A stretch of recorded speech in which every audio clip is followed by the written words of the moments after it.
Shazam Poop, calling out, asking if Numbers Committee is watching. He says, I'm too good. I have a hat trick. You can't stop me. Let's see. He's still down by a goal. That's a bold move. Let's see how it plays out. He's going to transition into it. Jamie with the long ball. That's going to be off the backboard. The Devil and the goalie. Enigma with the goal. That's going to be the dagger for sure. Over to Viglio from Judgmental. Viglio gets the first touch, can't get the second. Judgmental puts it into no man's land. Canadian Things is there now with a lot of boost to work with. Air dribble towards that. Canadian Things with the game winner. Ray waiting for it. Ball out in no man's land. Gets up. Gets the extra touch. Throws it through. Oh my gosh. Ray with the LOB putting in work like that's his JOB. And I cannot believe that is a one-man wrecking ball. Watch out. Beck's really proven to be a game changer in this best of 7 here. A shot maybe coming down from Nautical, not able to read that touch from DQ though, and Ob trying to get another touch. DQ dumps it down. Don't forget, this is match. Welcome back to another exciting week of the pre-jump. We are into week 4, and just to get you up to speed here, on the desk with us as a guest tonight, we've got Callie Chromatic. Returning for the week, we've got myself and Mr. T-Sam below me. And for the first time ever, our newest full-time member, we've got Roberts, 7977, GM of the Cosmos. Roberts, why don't you tell our viewers a little bit about yourself? Well, it's good to be here. As you said, my name is Rob, or Robert S7977. I've been playing Rocket League since Season 1. Started out on the Xbox, switched over to PC pretty recently. Been in RSC since Season 11. Won Vet MVP, been hard stuck elite ever since. That's been fun. And actually this season my college won a JUCO national title. So doing big things in Rocket League. Excited to start. Look at this guy. Look at this guy being actually good at the game. Who does that? I just know the right people. Hey man, you got to know the right people, just like knowing our guest tonight, Callie Chromatic here. Callie actually not even half an hour ago had probably one of the biggest highlights of the season here, getting engaged. Shout out Callie. Just try not to cry about it again. We're good. Everything's fine. A few tears are okay. Yeah, That's no, gotta be not gonna happen. That's got to be clip of the week. We need to be able to analyze him getting down on one knee at that wrist action as he brings the ring up. Just a little bit of that, you know. Razor. Hey, congratulations. I still made it here. That's all I'm gonna say. I was gonna say he didn't miss a meeting. He didn't miss No, I the did not. podcast. So absolute stud right there. Now, I do want to say before we get moving in too far into the podcast, we do also have an additional role that we kind of covered a little bit in the announcements. We have our the People's Champ with me on display and Humdigger. Shout out to both of them there. They are going to be kind of like a hybrid role between our mods and also at the same time kind of fill-in casters in case something happens and one of us is sick or anything's going on that really prevents us from being here. But now that we've got that out of the way, we got our shout out to our 3 newest members of the podcast community. Let's go ahead and transition first into really some free agency moves here. We've got our Mr. T-Sant here. You've got to have some insight. Some insight on free agency moves. Well, you know, we were supposed to do that last week or 2 weeks ago. Lost Power. That was super fun. But, well, I don't know, boss. Where do you want to start? There's a lot of divisions in the RC. Where's somewhere we should start off, huh? Well, I mean, obviously we had some big moves, some people moving up and down a little bit more than really I was expecting with so many people just finding themselves in a new tier. I think probably the middle would be a good place to start. Maybe Chally, Rival, or Vet. Well, we'll start with Rival since that's the one spot I actually know anything about in this league. There's a lot of good moves out there. You know, our team over here at the Syndicate bringing up the Challenger overall MVP, AO Chill. Cracked at the game better than me. Wish I was as good as him. Don't know what he was doing down in Challenger. A big loss, Italian Battalion losing, I think they lost 3 of their 4 championship players. All 4 actually Aphis not playing this season. The other 3 all moved up to Vet. filling that huge gap, is definitely going to be difficult. And speaking of players that moving out of rival, Boss, you may be familiar with this. Couple of players double promoed into elite, and you were one Yeah. of them. How's that felt for you so far? It's been solid. Rob, how have we been doing this last game night? Gotta say, looking pretty solid over there. Doing pretty well for a double promo, if I could say so myself. Thank you. Now the as far as I've heard, the 3 double promos between myself, uh, Justice, formerly known as Cloudy, and not Kaido, have all been doing pretty decent. Rob, you've got to have some good insight over there for Cloudy, since Cloudy's on your team, right? Absolutely. He's been adapting to the pace phenomenally. He's looking good. Put us in a really difficult situation with roster building by double promoing, but I couldn't afford to let him go. Ceiling's too high, and once he really gets a foot at this level, he has a serious chance to dominate, just like he did in Rival. Fair enough. Man, we got a bunch of quiet people today. Come on, guys. It's the best part about talking about it. It's everybody's favorite part. Getting absolutely messed with numbers, getting shoved around in different tiers. Listen. Come on, man. Yo, look, building know my anything about rival Rival. team. I don't know anything Building about my rival. rival team. I remember going through combines, 10, 12 targets. Every single one of them got moved up into vet, and one went up into elite or two. I think 1 or 2 went up into elite.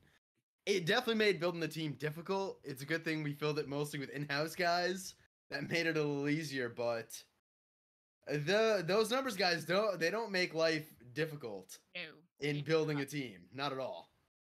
No, I think our rival team was already pretty much set up before this season, but the moving up tiers was pretty much amateur through Chally, just people moving up. As soon as you want to sign them, they would just Yep. go to the next tier. And that's gotta be pretty tough, right? So with making final cuts just occurred. We just came out of Wednesday not too long ago with the final preseason matches being done. Was it Tuesday 9:59, right? That's when final cuts had to be made. Yeah. Everybody. So Callie, for your team at least, what's that look like? What's that feel like knowing that you have to narrow down your team? Or were you already at 4 people when final cuts? My team was already at 4. We basically got rid of all of the draft picks because we didn't need them. Usually what Jeez. I do whenever it comes down to the final cut, I have the players send DMs to me, basically saying who they think the final 4 should be. And then I use kind of their input because I don't know everything watching from a different team or whatever. So they send me their 4 and then we kind of make cuts maybe depending on that. Or if I think something should be changed, then I'll do that. But it's never easy. Even though they may have only been on the franchise for a week, it's not an easy cut to make. And it's my least favorite message to send. Hey, totally understandable. I did not have the easiest cut. I had a player. Shout out to Mr. Cowtooth, fantastic person and fantastic Chally player. Just we couldn't quite get the team to mesh in the way we wanted it to with everybody that we had targeted in the draft.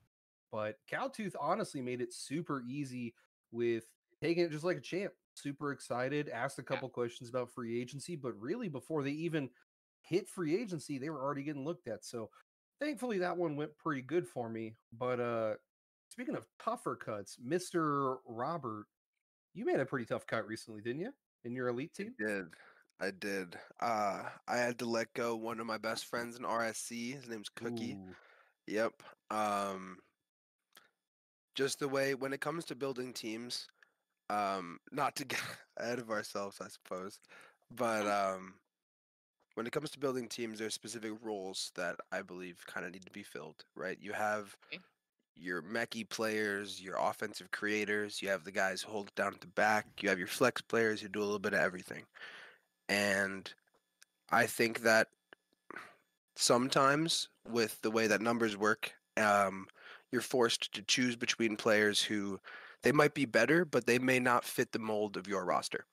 And that can put you in very difficult situations. And that's where I think maturity and communication from both parties are very important because it needs to be understood that you're not saying that you don't want to play with them, right? You're not saying Yeah. that they don't deserve to be on a roster or they're not an incredible player.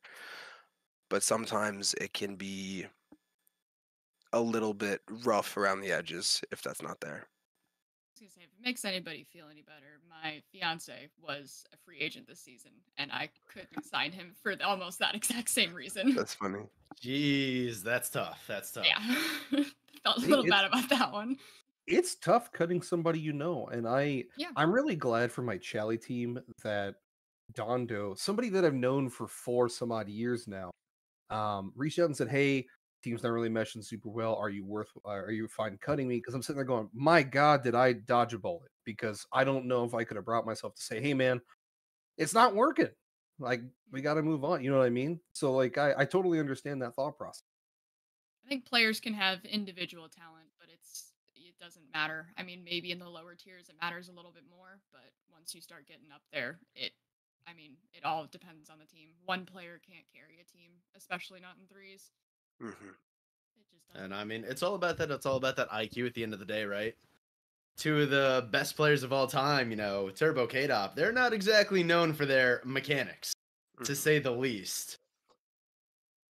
Just game sense, hey, Still way it's not better always than me. about skill. For sure, for sure. I mean, a lot of it's about vibes. You got to know Yeah. like who's going to fit together, and quite frankly, you don't know that until preseason hits, until you have the team ready and going together. You can have Absolutely. four incredibly talented players who actually may possibly play well together, but if they don't get along, it's not going to work. And I've had that happen one too many times. I felt that on my elite team, I had 5 players who were in the top half of the tier in terms of skill. As a hard stuck elite player, I know the tier very well. Fair? And I got 5 guys on my roster who are all incredible, and like double promos are tough, man. Unpredictable, puts you in a rough spot, and sometimes makes you have to make decisions you don't want to make. Oh, for sure. But I think that's the nice point is like I feel like first cuts are a little bit easier because you know, right? You know pretty quickly who's not meshing. Yeah. But I feel like that's why final cuts are so much worse, is because you've already narrowed it down to the cream of the crop, to the people that you feel could make the team, and quite frankly, it's not fun. I think another really interesting thing about RSC is so they guarantee that everyone gets drafted, right? And in a situation like Callie, you mentioned with your rival team, where you have 4 players that you're planning on going into the season with, my rival team was the same way. In my elite team, I was planning on going in with the same 4 as last season before the double promo, right?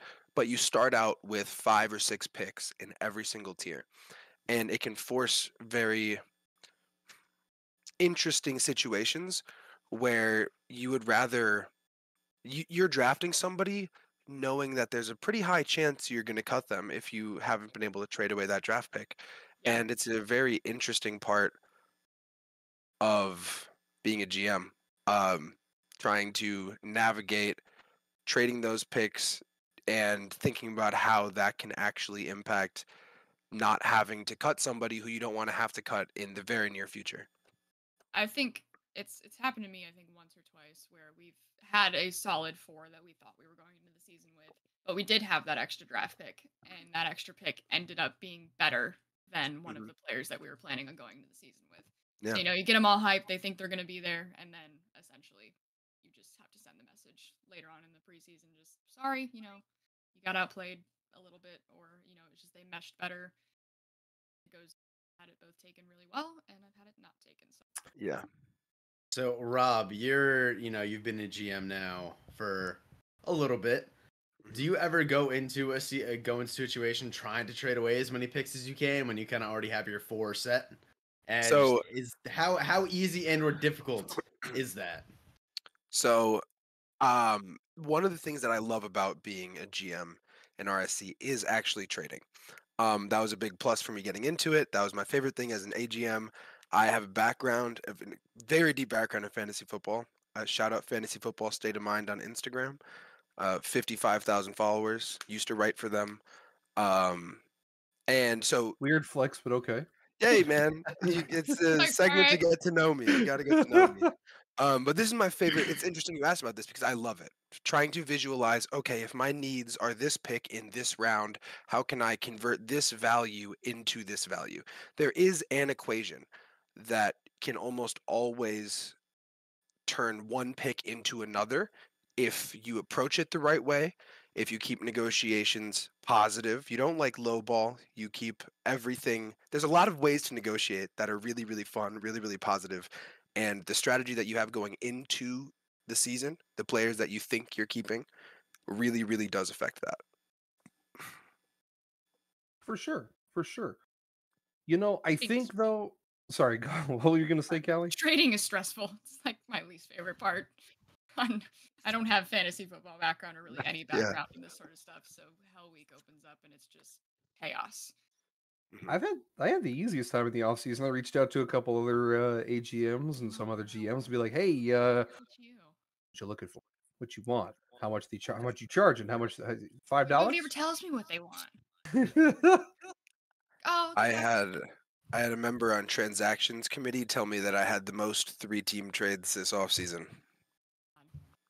Oh, he's getting complicated saying. with it out here. Okay. fun. Okay, No, heard you, just heard you. you gotta do what you gotta do, you know? Converting give- value into value just gotta happen. Most of the credit goes to N-Creds for our trades, to be honest. He's a genius when it comes to that because he's been doing it for so long. You don't have to give N-Creds credit. It's okay. You can take No, all I the have credit. to. It's fine. He'll yell at me if I He- don't. Oh, dude, I had the best trade experience of the entire offseason with N-Creds because I messaged him and I said, "Hey, what do you want for Buck? How much is Buck worth?" And he goes, "Not a chance, baby." Just Pretty much. just immediately squashes that. Yeah, no. That one's mine. So you guys are lucky. Dr. Skim Milk said if I ever try to make a trade, he's going to immediately cut me from the franchise. So, you know, I'm just a placeholder as AGM. I didn't even get a shot. That's crazy. Hey, it Um, saves you some time. Go ahead. Sorry, go ahead. Go ahead. No, nothing. What? No, I'm not even sure. But you know what? Honestly, we've been talking about making final cuts for a little bit. We kind of leapfrogged over it, and that's entirely my fault. I missed probably one of the only reoccurring segments we're going to be keeping for the entire season for sure. Let's go ahead and jump into our exclusive 8 clips of the Gutter week toast. and Gutter toast. gut.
So that wraps up our exclusive 8 clips of the week for this week. As always, you'll have the eligibility to vote in our Discord underneath the polls section as long as you have the T-Sans little helper role.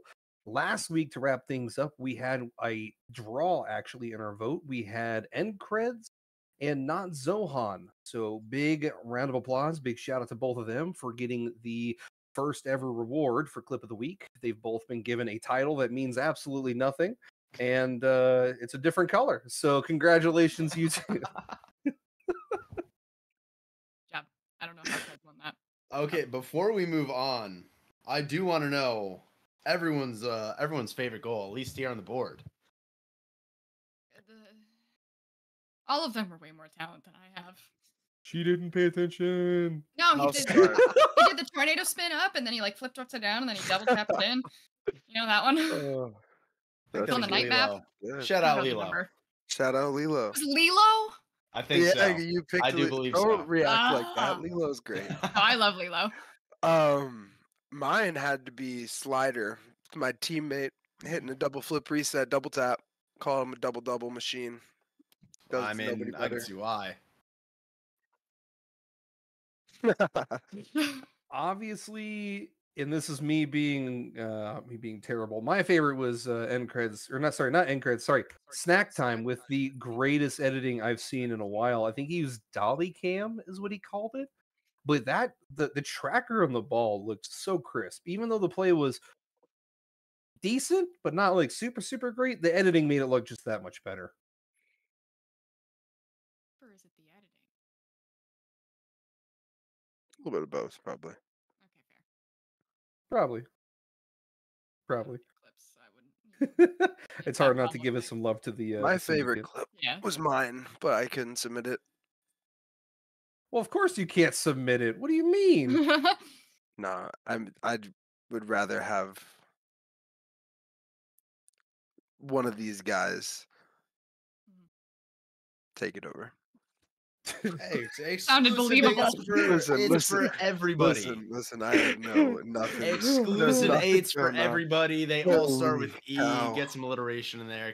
Submit the clip next week, Rob. Come on now. He Yep, did yep. submit People a will love he it. submitted a clip this week, and I said no.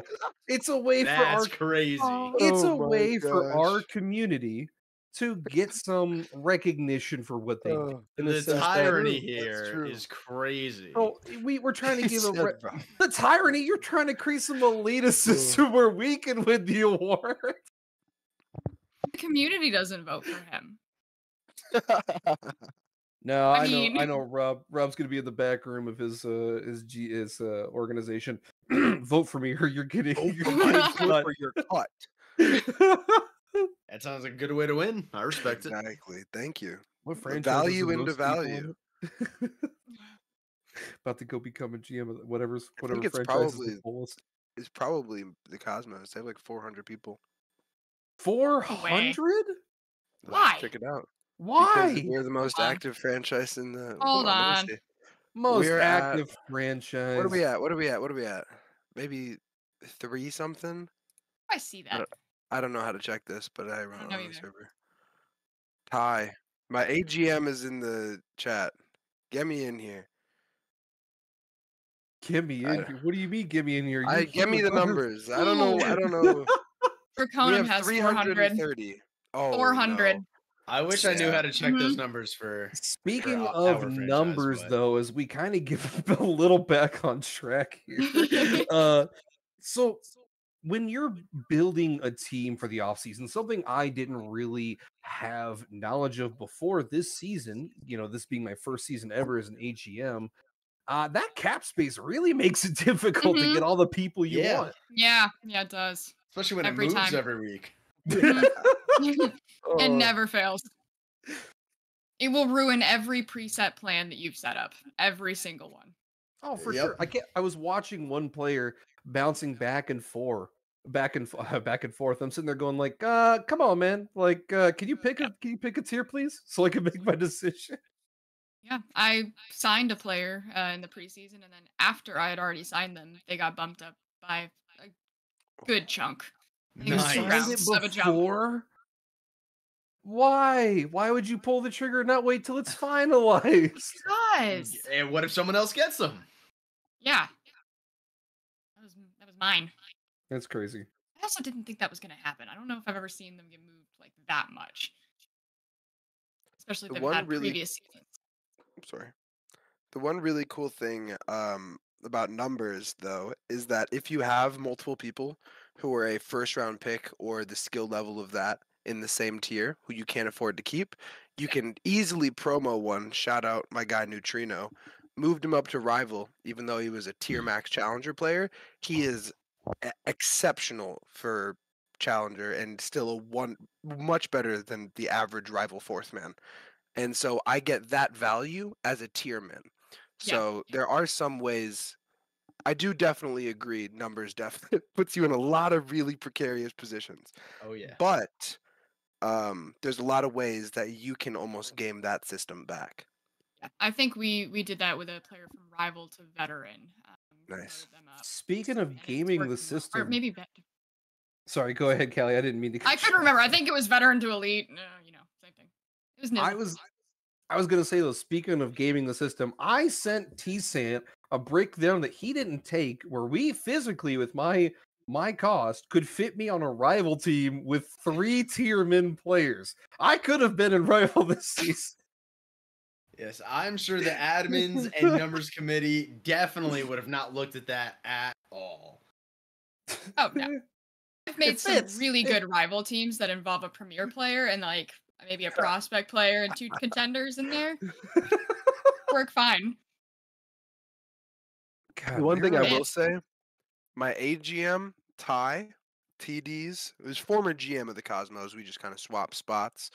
During the preseason, as numbers released and they were far from being locked, he did tell me every week that I would tell him about my updated plans for the teams. He'd go, "It's not worth doing anything. The numbers are gonna screw you over. There's no reason to build it." And I built it every week, and I had to change it every week. And so shout out Ty and the guy who lets me, he gives me some veteran advice from the side sometimes. I mean, you could even have a team built in your mind the day of draft, and it still doesn't go the way you want it to. Yep. Somebody will pick them right before you. Yeah. So let me ask you guys, is there any specific way you go into building a team? Because like this guy, Boss, he was breaking out spreadsheets, crunching the numbers, doing everything he possibly could, building his teams. Me, I just kind of went in Combine and said, oh, he's nice, he's not nice. Callie and Rob, is there anything specific you guys go into with? Do you do one or the other, a little bit of both? How do you build your teams? Yes, not intense spreadsheets. I don't think I got nearly to the level that Boss probably did. Boss was crazy. I couldn't believe what I was looking at. Yeah. I can show you after, Callie. It's pretty intense. I think I saw a preview of something that you sent me, and it was too much. But we've got some sheets that we use, but combines are quantity over quality, and then we run a lot of private tryouts, and then I'll kind of tier them out, have lists of where people fit, if they do fit, who I think would work well together. That's a big thing for me, is do the players play well together? Because somebody could be very talented, but I don't think that they play well with the people I already have, and I'm not going to cut 3/4 of a team just for one dude, especially not in preseason. Yeah. But tryouts are the hone in. You got to watch everything, make sure that you've got the stats right. Well, it's always interesting to hear another GM's perspective on how they build teams in that. Mine is slightly different in that I try to get 1 or 2 players in every tier that I know I can build around in a successful team. And what that means is acquiring talent first and then making it work after.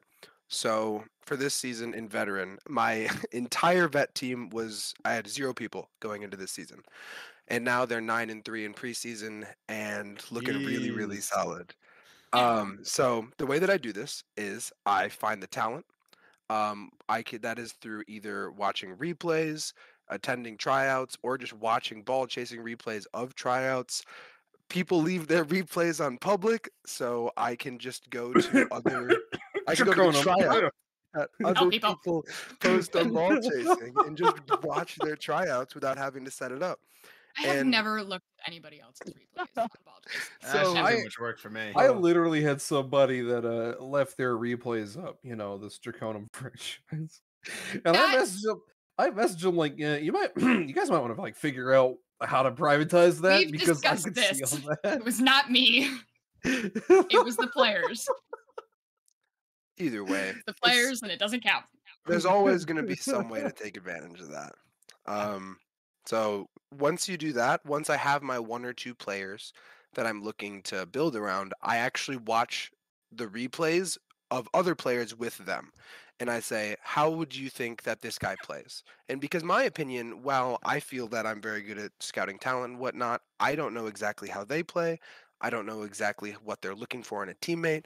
And so what I do is I allow the person who I trust with my team to essentially build the team with me in the process. And whether that person starts out as being the mechanical player or the wall at the back or whatever it is, they normally know what they need to go with them. If you're mechanical, you know you need a support player. If you're a support player, you know you need your carry, right? And with that, I fill those roles with them, and it generally has a pretty positive result.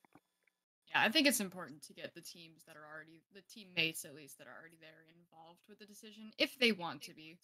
Some of them don't. They don't, they don't care about getting involved in that sort of thing. But if they do care, their opinion takes precedence.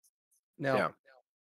T-San, I would say for Yes. me, for sure, my rule of thumb to you is never have Dr. Skim Milk in the same room as you when the draft is going on, because he will jinx the shit out of it for you mid-draft. Like, there was a player we were looking at acquiring in the 4th round, and we're sitting there like, he's going to fall to us. We're going to get the one we want. And Dr. Skim Milk's like, oh man, 2 seasons ago, we got sniped in this exact same position by like 3 picks. And then it happened again as soon as he said it. That's rough, Rob. I'm sure you know with your fantasy football background, you never say that out loud. Yeah. You can think it all you want. You can't say it under any circumstances. It will get jinxed if you say it out loud. Yeah. Every time. Marbles every season. Also, since you brought up marbles, I would just like to say that while we keep track of how the Cosmos does this season, that they were actually had 0 picks in the top half of any round. Okay. Sounds like Back Syndicate half last year. of all 5. And I just wanted everyone to know about that before we go out and show you guys what's Quick going on. question. Would you prefer, I've had this discussion with a couple people, Mhm. either the front or the back is more beneficial than being in the middle? Yes or no? Yes, It I agree. depends. Sorry, go ahead. Sorry. You can go. I was just talking. I was gonna say it really depends on what talent you're shooting for is. If you have someone that is going to go super high, obviously you want the front of the draft so you don't lose somebody who's a known commodity. But if you've got a couple people that really aren't in the direct attention of other GMs, the later picks work because then you get serpentine, right? You get pretty much like 2 early 2nd round picks, so it works out really nicely. I think. Sorry, go ahead. With like trading value too, if somebody's got, they got that early pick, they're gonna want to trade back most likely as far as they possibly can. Would be my thought process at least. So I feel like being in the back, even if you can't make the trade happen all the time, you get more potential of doing it versus being like dead smack in the middle. I mean, I would say though, for that, it really depends on just the draft. What's the talent available? There's always like a threshold of kind of the superstars, and then players that are good but not quite at that level. And at that point, they're closer to like the 2nd rounders than the top of the 1st.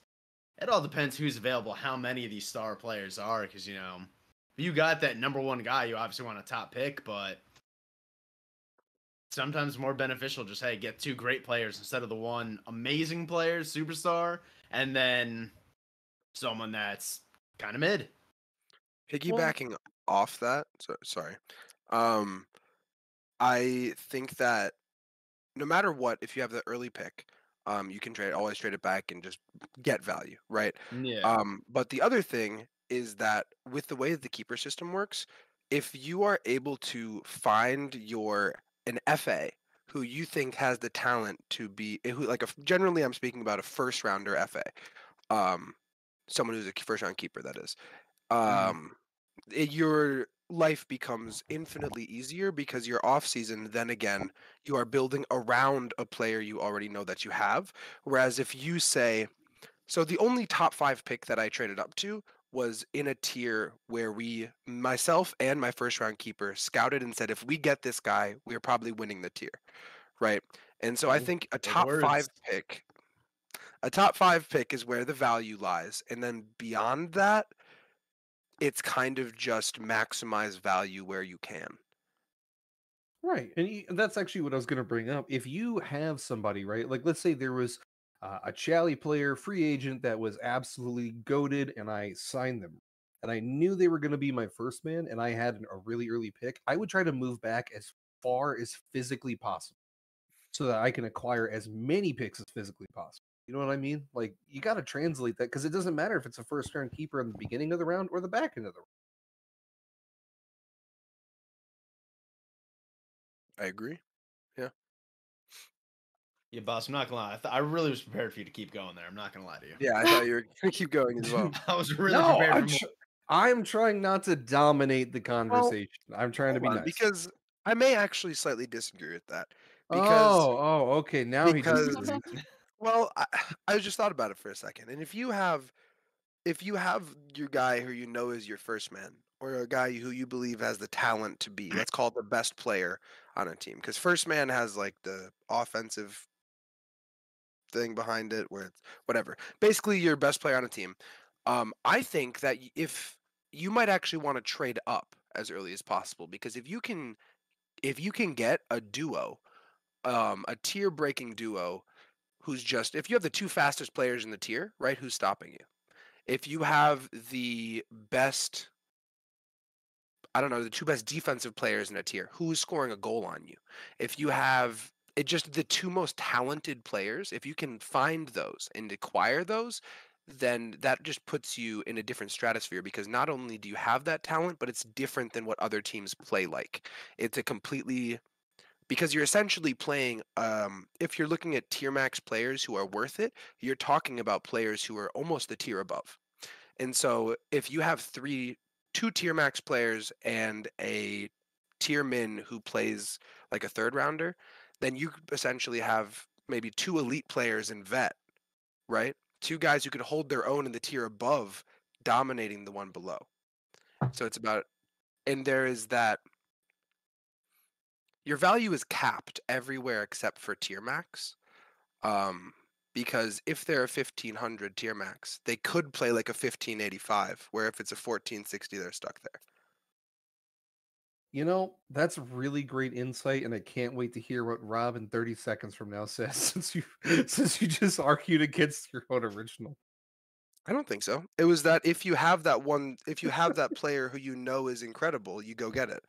So you don't Right. just take a random shot on that high pick. If you find someone who's worth it, if you have your carry already. Well, that's entirely dependent on what's available for picks, you know what I mean, or for players. Because if you Mhm. see the player field and you don't believe that anybody is that tier breaker in the draft Yes. from what you've Yes. seen, it is what it is. I mean, I will say some GMs need to hear that advice. I saw some picks, some of the drafts where it was like first round, and you're dartboarding there. Okay, if you say Yeah. so. They see something that we don't. I don't know. I will say, I definitely think that kind of covers everything about building a successful team. We probably could talk about it forever because we just all seem to have such great insight for it. I mean, not pat myself on the back too hard here, but I do want to go ahead and shift into our community shout out for the week. We were given a top list of people from transactions committee that have gone ahead and actually put forth the most transactions this season.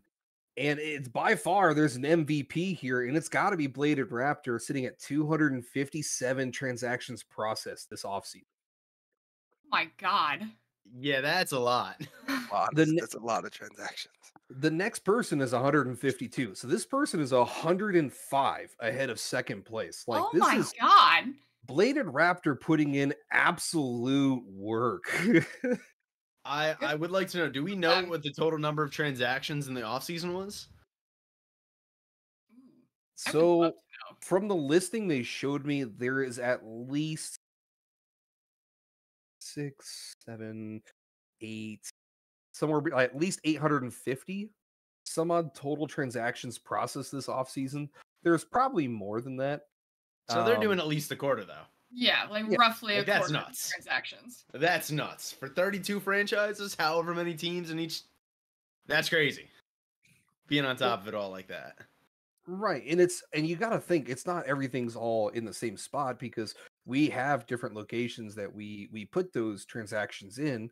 So they have to be paying attention to a lot of different chats, a lot of different places, putting that information elsewhere. So for sure, definitely for this week, Bladed Raptor is our community shout out, our effective MVP of transactions. Has to be. You do it. Yeah, there's no way I'd be able to do that. Oh no. Like I feel like 30 would be a good off season for me.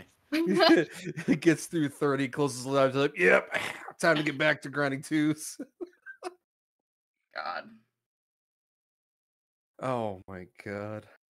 But now that we've got our community shout out there going, let's go ahead and get into our final segment of tonight, the All-Star games, and really a couple interesting points around that. T-Sant, I know we talked about this before, but what's your stance on making the All-Star games mandatory?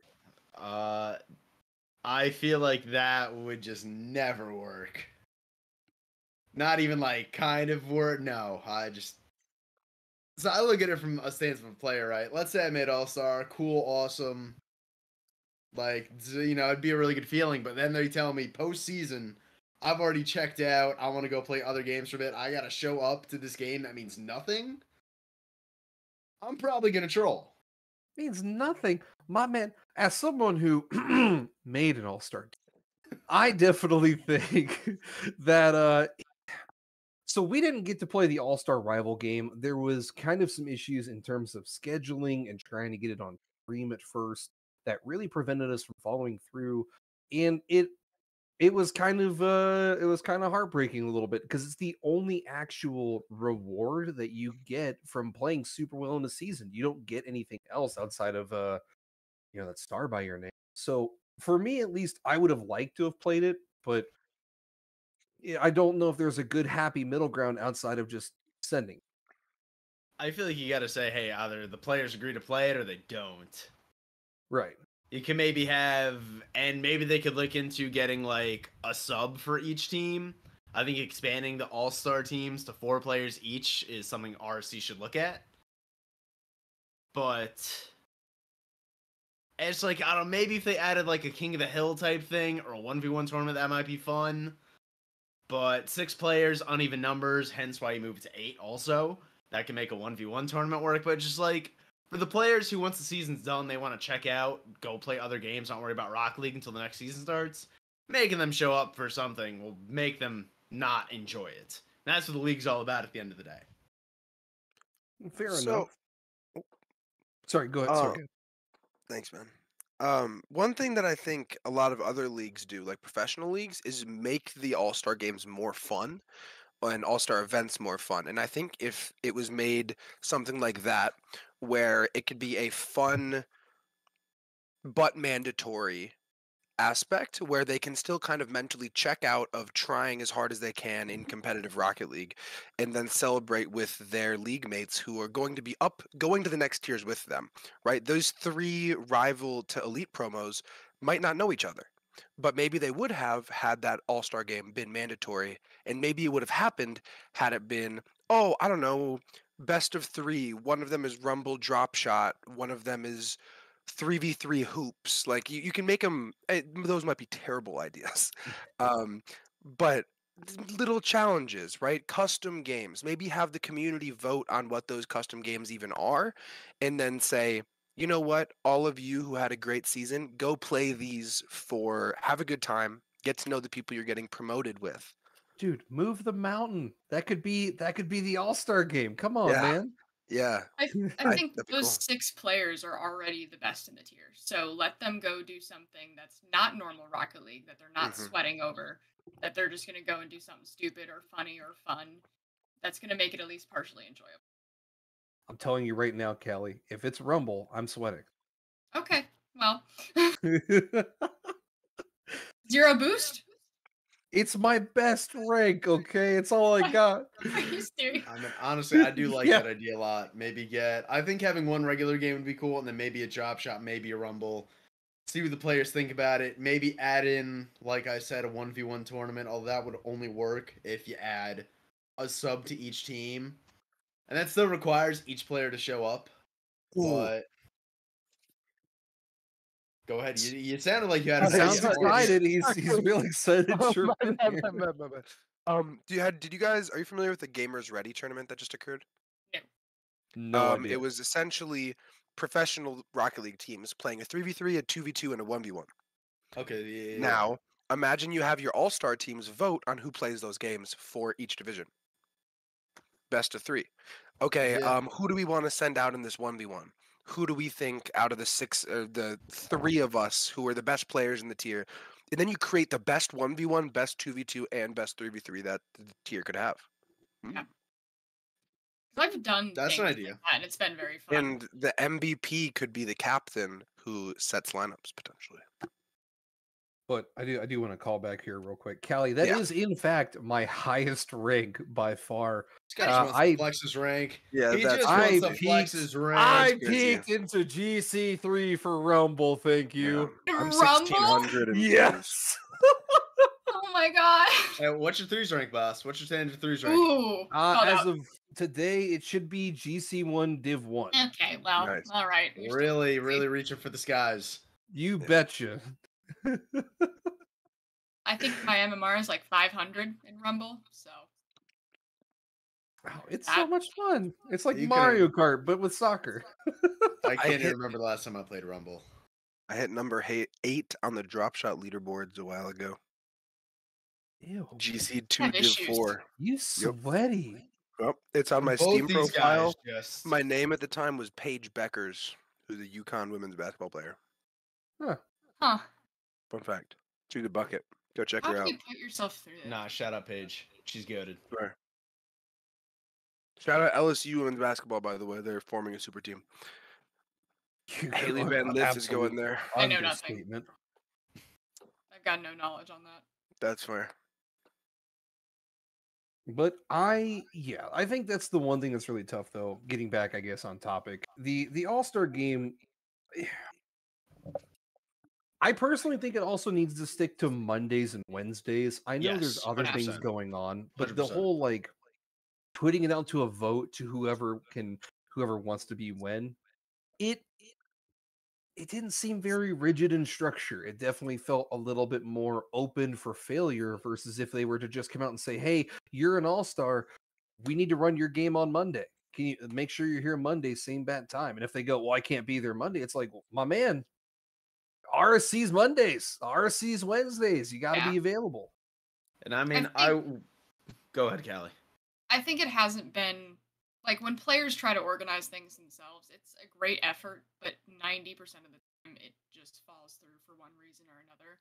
I think I've had 2 seasons now where the All-Stars were trying to get something going and it just never happened. And they had like the whole plan and then it just falls.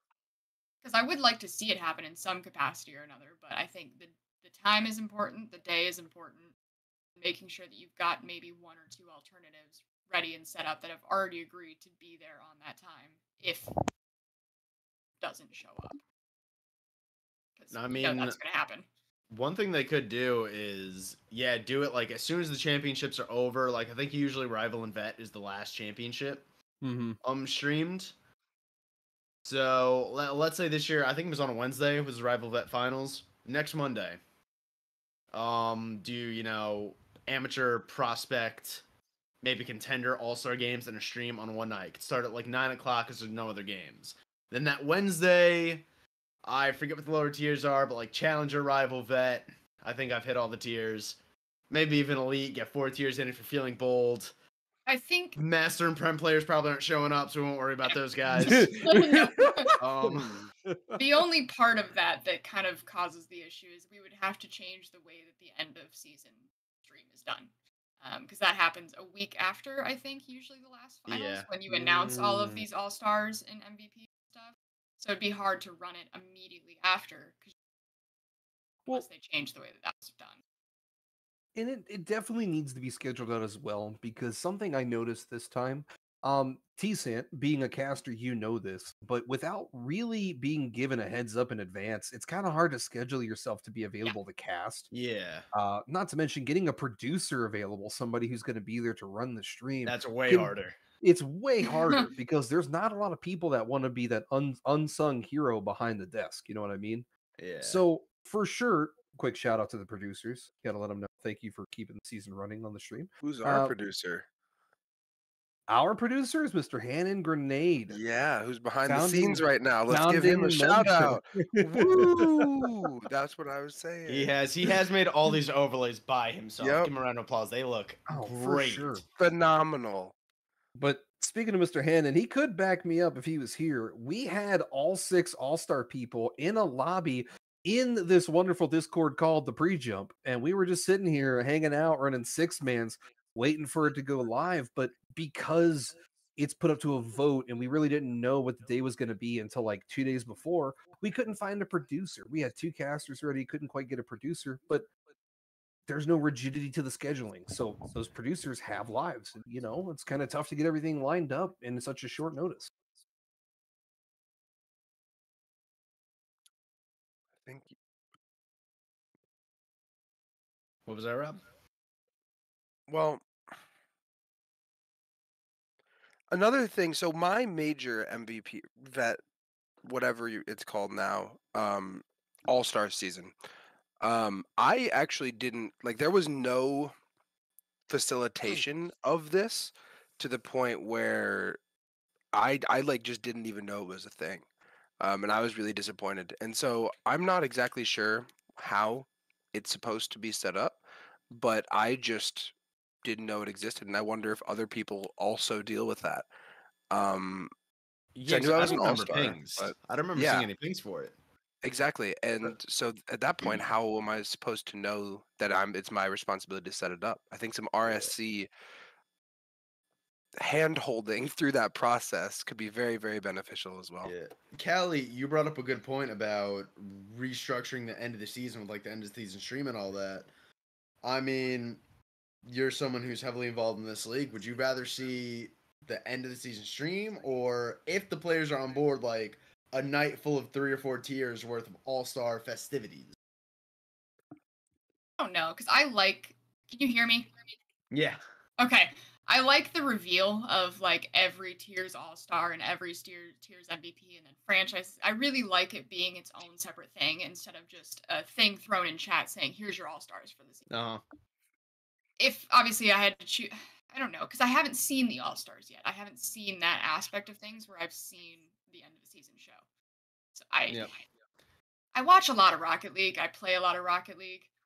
I think it would be more investing for watchers to watch the All-Star games, but I think having that stuff actually announced to the league as a whole means more for the players rather than just a screenshot of something thrown into a chat somewhere. Because I think that's how it used to be done, if I remember correctly. It was kind of just, it was very minimal.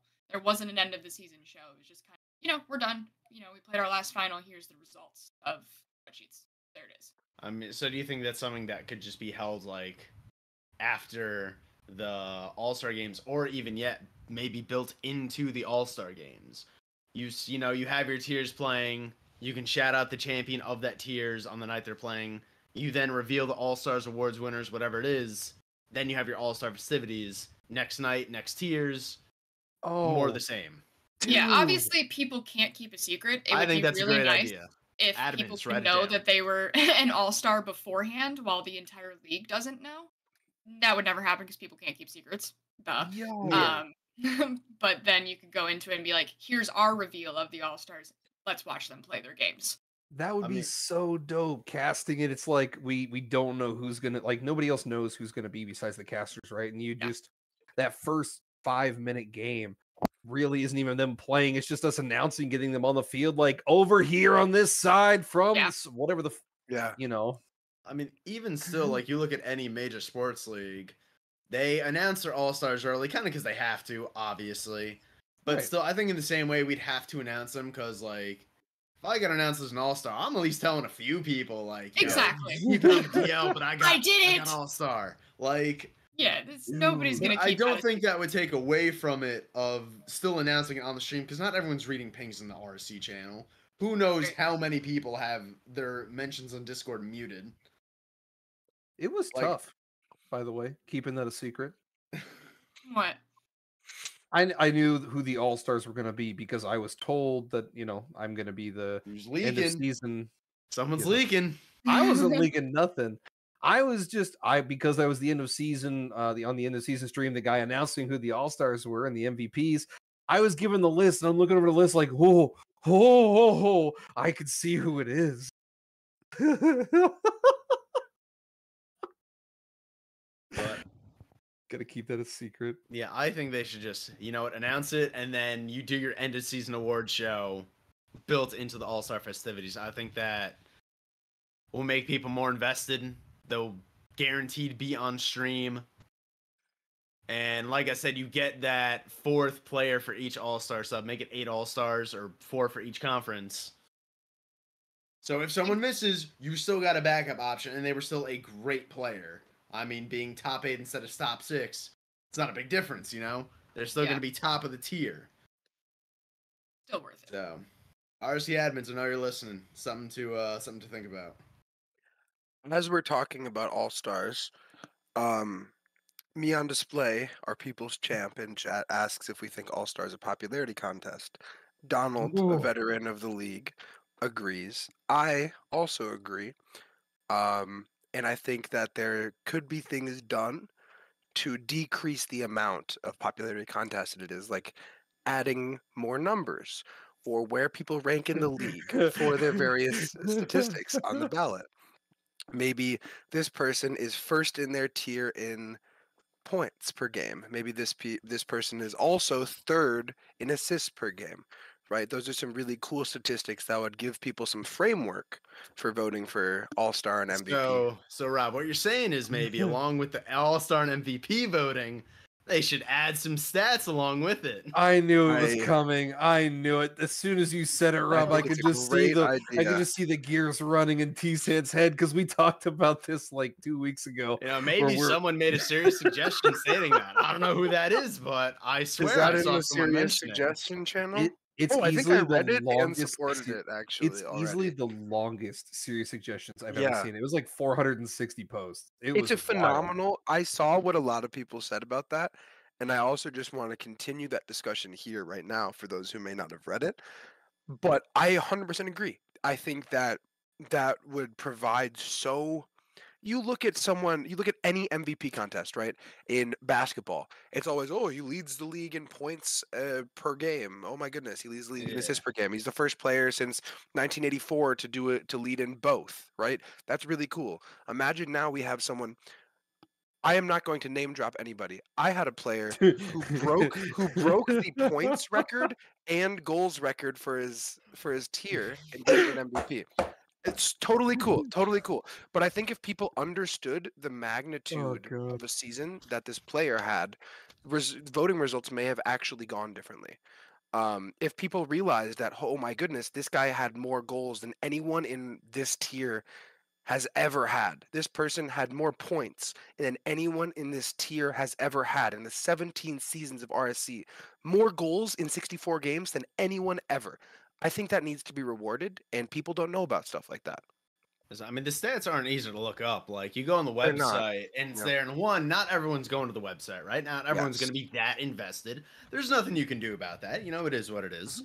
But even on the website, like, granted, we're not paying people to make some crazy website. We got our guys doing the absolute best they can, but it's not the easiest to navigate. Yeah. And that is what it is. No fault of anyone. I don't know how to make websites. I don't know how to do any of that. I swear. I ain't going to speak on none of that. But, it's not the easiest to navigate, and you can't guarantee all these players who are just in the league for some fun at the end of the day. It's what the RC is all about. They're not going to scroll through stats of 6, 7, 8 different players to make an educated guess. If they don't know the stats of anyone, ooh, funny name, ooh, I know this guy, voting for them. This guy's been in the league for 5 seasons. I remember he was an all-star last season. Let me vote for him. Yeah, So T-San, that's actually pretty easy to automate though. So using the VLOOKUP tool in Google Sheets, you can actually just type in somebody's name, and as long as you use the VLOOKUP tool Boss. next to it. Boss, let me make my point. Let me make my point, boss. Stop it. Stop using logic. Enough. I didn't ask for sound reasoning. I think regardless, the point that you don't know how to do it, as simple as it is still in support. I think the tough part though is at what point do you draw the line between, oh, we're going to show like some stats versus we're going to spin a narrative to pretty much sell the MVP voting for one or two people. Because when you're talking about, oh, well, he scored more points than anybody else ever in the tier, or he did this, this, and this, at that point in time, you're not really putting forth an unbiased, MVP voting ballot. Now you're saying, hey, this is why you really should vote for this person, and these are all of the reasons. You know what I mean? It's kind of, yeah. So I think that's fair.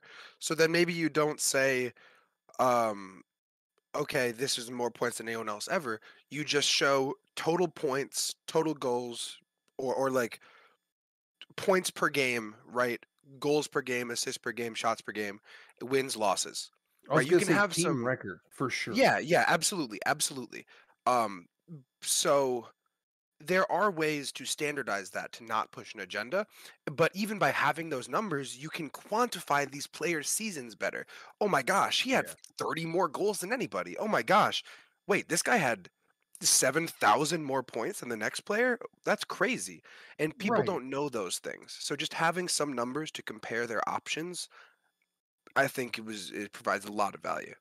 It would definitely provide value. I just want to avoid like, hey, this is the greatest thing for this because of the reasoning of, is that translating to wins? Is that person directly making their team better and actually, creating a winning culture? And I say that with the fact of, you can score the most goals of anybody, but if you don't make, like, let's say you don't make the playoffs, right? You You don't make score. ballot if you don't make playoffs. That's not true. I didn't make For playoffs the for season that MVP I made for ballot. MVP ballot. I'm the solar MVP. You have to have Boss a, was in a, fact a an MVP ballot. I greater was than solar MVP, and I did not make. We did not make playoffs. So, exempt formula or whatever that. There is a formula for it. Give me 1 second. so Yeah. Callie, what are your thoughts on it? Should stats be included? No, because I feel like it does make the bias a thing, but also there's a bias because you may or may not know a person. It is both a popularity contest and it is not, because somebody's not going to be on that ballot if they're not that good. And I think when you're playing in a game, somebody may not be some crazy stats person, but they can be the problematic player to play against on the field. They might not be putting up the most stats in any capacity, but they're the ones that you were like, oh, that person really did not feel good to play against. That sucked. But I don't think there will ever be a time that popularity does not, or knowledge of a person does not play a role. I mean, And the to be players honest, could I just think say, screw the stats, Rob, yeah, you I looked think it it's up, also a right? good thing for people to be active in the server and with their franchise and stuff like that. I think to be an all-star for the tier, you should probably talk to somebody. You have to be over 500 or make the playoffs. So you have to win more games than you lose. Yeah, and I think we were 33 and 31 at the end of the. Oh, close. Jeez. We were real close, but that So was. you can't put up empty numbers because you have to win more games than you lose. You can't be that empty stats if you're Yeah. winning more games. But that's where I'm saying, like, let's say you score. I'm just going to use for simple sake of numbers. You score 100 goals. Like, let's say you score. Like, I think 100 goals is a pretty high number, regardless, because you play 64 games. So 100. Yeah, You're averaging. Most tiers have never had someone score 100 goals. Right. Like, let's say you score 100 goals in a season. Your team barely makes it into playoffs, and you get eliminated first round. But a player who has like a mid 70s SP, they're a decent shooter. They facilitate the ball rather well. They have a lot of saves, but they have the best record as a team, and they go on to dominate the playoffs and potentially win the championship. that player, in my personal opinion, yes, they're not setting groundbreaking numbers, but they're at the same time they're winning. It translates, and yes, they may not. I mean, I guess that's where what is most valuable. Are we going to quantify it with just raw numbers, or are we going to quantify it with how well it translates to winning? Well, that person needs to win more than, say, 5 more games than the other one for that to matter. And in a lot of cases, that happened in this season of RSC, I believe. There was a 5-game win disparity, if I remember correctly, and a 40-something SBV disparity. And so if you want to talk about contributing to winning, sure. Right? Like 5 more games, you get to the playoffs as the 3 seed instead of the 6 seed, right? Like, is that providing value, or if you are scoring every single goal for your team for an entire season and dragging them to the playoffs? I mean, it's not like one team had if you contribute to the most winningest season of all time and don't put up that many numbers, absolutely. But I find it hard to think that you can do that without putting up incredible numbers. Your numbers, if you have the best season in the league, are going to be pretty good, probably. For sure. I just, in my personal opinion, subjectively, I view it as the best player from the best team. You know, and it's one of the things, like you say, like this player dragged their teammates. As the quote unquote best player, were they not elevating their teammates to get more contribution out of them? Or was it simply they were just so bad that they couldn't? Like, I guess I So, don't know what that so you background. had mentioned that it's best player on best team, and every major going to go back to the NBA here, really tries to avoid that. If you look at the last however many MVPs, they were not the best record in the NBA, and they did put up the best numbers. If you look at Joel Embiid this year, you look at Nikola Jokic the last couple of years, you look at Giannis, you look at Russell Westbrook, you look at all of these players who are winning MVP, it's because it's providing the most value. And generally, if you're the best team, that means that you have a supporting cast. Yeah. That means that you are the best team as a whole.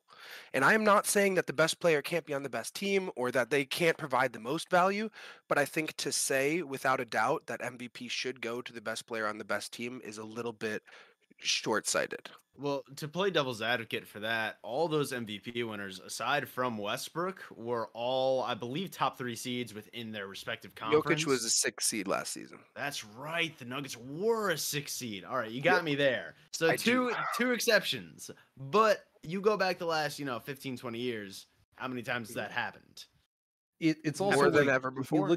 if you look at Jokic's True. win shares from last season, though, Yeah. his win shares were Yeah. Now we're just talking about high. advanced metrics Yeah. and numbers. You are playing that the numbers are the reason you should win. No, And I'm circle saying back, that circle back. there We definitely is- got a little yeah, off topic. Hold you on. just okay. I'm saying that What? metrics I have and no stats, idea. metrics Yeah, and we're stats are definitely getting a little off topic. entirely subjective. Yeah. You can, yes, look at a number and say this person is guaranteed they've put up the most stats, but I don't think that automatically qualifies them as the MVP. I agree with that. I don't think either or is automatically the MVP.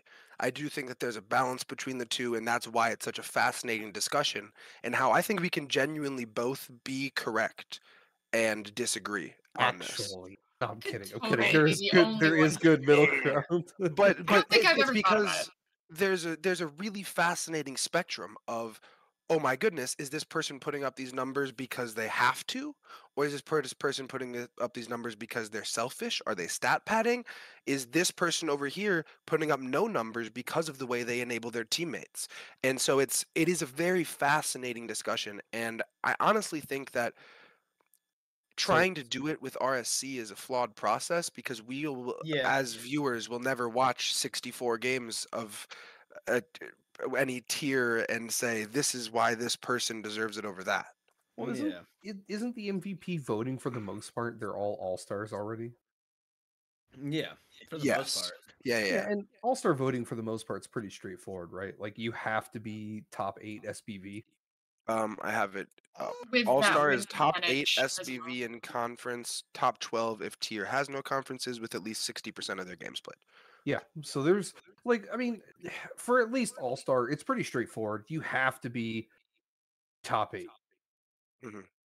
And I'm pretty sure Yeah. the MVP pool traditionally reflects the All-Star. I don't think I saw anybody that won MVP that wasn't an All-Star. I do not want to get into particular player cases, but Just I think if it that happened, like I think there may have been one. Okay. I have a sheet up right now. There was okay, no, they were still top 8. Never mind. Okay. So I mean that at least Yeah, clearly yeah. establishes hmm I don't think I've ever thought about it, to be honest. it. I hate to say it. I was just kind of like, yeah, those are the All-Stars. Cool. Yeah. I That's mean, fair. yeah, that's a fair thing though. A lot of players are probably thinking that those are the All-Stars cool because at the end of the day, we're a fun league, you know. Yes, yes. You If there don't was have to money be- involved, if there was more intense stakes at hand there, I think it deserves a really in-depth conversation of if it's popularity, if it's stats. and what $5 determines Visa gift it. card. There we go. Yeah, Yeah. but you get a little star next to your name. Yeah. I like which my star. It's pretty a nice cool. star. It's pretty But, cool. like, I don't have it's a a star. star. Wish I had one of those. But again, I just want to reiterate that I think we can all have genuinely like decently different perspectives on this, and they can all actually be correct, and that's why it's such a fascinating discussion. For sure. Probably also the reason that it's never been changed. Yes. Yeah. If it ain't totally broke, don't fix it. Yeah. Yeah. Yeah. Totally broke. Focus on the things that are. Yeah. You get a roll, I'll let you know. I think, for MVP. Yeah. Do you get a For roll for All-Star? All-Star forever? I think No, so. I didn't. You do not. I think it's maybe No? 1 or 2 seasons afterwards. Yeah, I don't have mine anymore. Maybe that's something they should switch then, because like maybe that's the something they should look into. Like, hey, make All-Star a little more important, make players care a little more. Yeah. If you have that, because having the star just for one season's like you earn that. That doesn't go away. Mhm. Gonna look like a college football helmet after You like don't- 6 seasons with the Yeah, amount of yeah. All-Stars we're gonna be You don't collecting. stop becoming an All-Star just because Season passes. Yeah. you're it's another season. I think that's probably the reason why they don't, is because some people really would accumulate a ridiculous amount of stars, and that would be a headache to look at. How many stars can you really get though that quickly? Like, Well, because if you're if you're an elite, like, I don't know, it's hard to get. Like, are you gonna get more than 3 All-Stars? Really? I don't know. You're an All-Star and amateur, and now you skip contender and go to prospect, and then let's say that somehow you're an All-Star there because you're improving extremely quickly, and then what? You probably double promo again because the lower Yeah. tiers really do have a lot of double promos. I Then you will go to say, rival. I think this is maybe a topic we could probably go for another 20 minutes on. That maybe Yeah. chat we could talk about next week on the podcast. Tune in every Saturday at 8:30. Before Nice. we go for the night, though, I do want to give a shout out and a really big thank you for the community for following us. That way, you're here present every week. We are going to go live next week at 8:30. But outside of that, Mr. T Cent, do you have any parting words? I'm happy to be here, guys. That's all I got. That's it for me. Got very angry roommates, apparently. Oh no. You're doing important things. You got a cute cat in your room. Just show them the cat. They'll forget. He's dead asleep. Alrighty, well, I hate to end it, but we're kind of getting deep into a new subject here. We'll go ahead. We'll probably pick it back up next week. Same bat time, same bat plays. Please tune back in for the pre-jump. Stay frosty.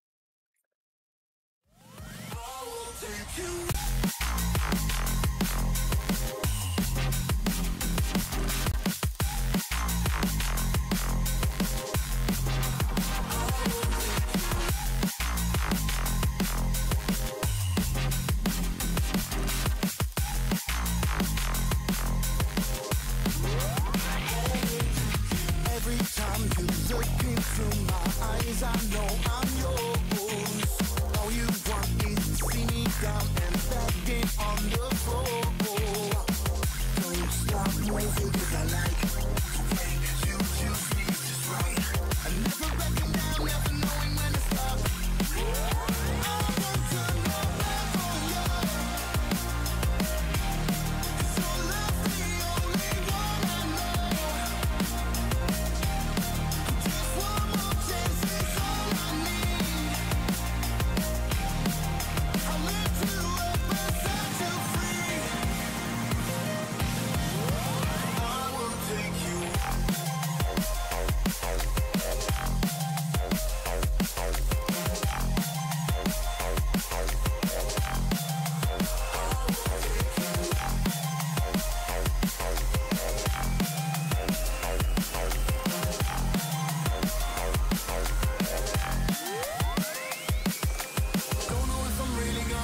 but I tried. I don't know if you really feel like I do. Losing my objective slowly out of sight.